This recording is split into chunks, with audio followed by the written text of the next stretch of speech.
नमस्कार दोस्तों चंद्रयान 2 की असफलता के 4 साल के अंदर चंद्रयान 3 अंतरिक्ष में उड़ान भरने को तैयार है।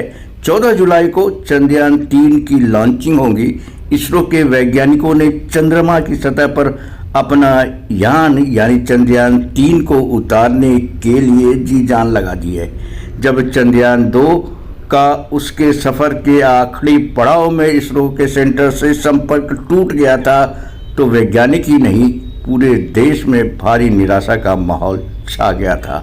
देश उस पल को भला कैसे भूल सकता है, लेकिन आज एक बार फिर वह क्षण आ गया है जब इसरो को उसकी मेहनत का फल मिलेगा और देश को मिलेगा गौरवशाली मुकाम, जब 23 और 24 अगस्त को चंद्रयान 3 का लैंडर चांद की सतह पर उतरेगा। दोस्तों, भारतीय अंतरिक्ष अनुसंधान संगठन ने चंद्रयान 3 के रॉकेट को असेंबलिंग यूनिट से निकालकर लॉन्च पैड की ओर रवाना कर दिया है। यह काम 6 जुलाई की सुबह किया गया है। दोस्तों, लॉन्च पैड तक पहुंचने में इसे समय लगेगा क्योंकि 640 टन वजनी रॉकेट को एक जगह से दूसरी जगह ले जाने में समय लगता है। यह आसान काम नहीं होता है।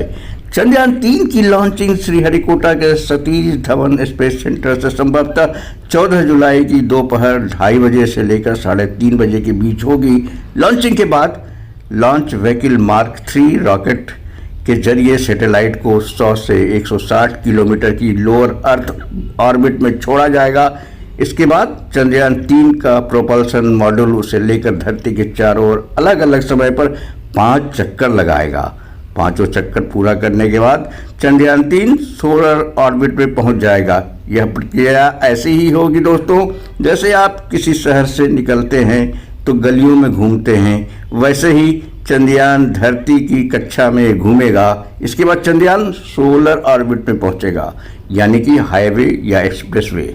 इसके बाद जैसे आप दूसरे शहर में अपने घर तक पहुंचने से पहले कई गलियों और सड़कों से गुजरते हैं, वैसे ही चंद्रमा के चारों तरफ चक्कर लगाने के बाद चंद्रयान 3 की लैंडिंग होगी, यानी वह भी अपने घर पहुंच जाएगा। लैंडिंग से पहले चंद्रयान 3 चंद्रमा की सतह से 100 किलोमीटर ऊपर के गोलाकार ऑर्बिट पर चक्कर लगाएगा। इसके बाद चंद्रयान 3 का इंटीग्रेटेड मॉड्यूल अंडाकार कक्षा में आएगा, जहां पर प्रोपल्सन मॉड्यूल चंद्रयान 3 के लैंडर मॉड्यूल को छोड़ देगा। प्रोपल्सन मॉड्यूल उसी कक्षा में चक्कर लगाता रहेगा जबकि लैंडर चंद्रमा की सतह पर उतरना शुरू कर देगा। दोस्तों, चंद्रयान 3 के लैंडर में इस बार 4 इंजन लगे हैं। हर इंजन 800 न्यूटन की ऊर्जा पैदा करता है। इसके अलावा लैंडर के चारों दिशाओं में कुल 8 छोटे इंजन लगे हैं जो यान को दिशा देने और घुमाने में मदद करेंगे। इनको लैंडर प्रोपल्सन सिस्टम कहते हैं।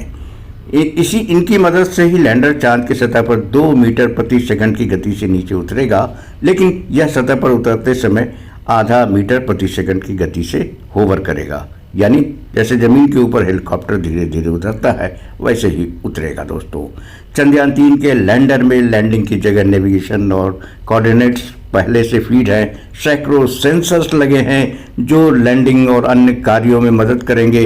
लैंडर की लैंडिंग की समय, ऊंचाई, लैंडिंग की जगह, गति, पत्थरों से लैंडर को बचाने में ये सारे सेंसर्स मदद करेंगे। चंद्रयान 3 चांद की सतह पर 7 किलोमीटर की ऊंचाई से लैंडिंग शुरू कर देगा। 2 किलोमीटर की ऊंचाई पर आते ही इसके सेंसर्स काम करने लगेंगे।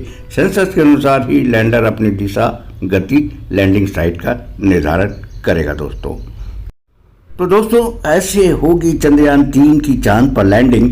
जब लैंडिंग हो जाएगी तब अपना तिरंगा भी शान से चांद पर लहराएगा और हम शान से कह सकेंगे कि चांद पर हमारा भी आना जाना लगा रहता है।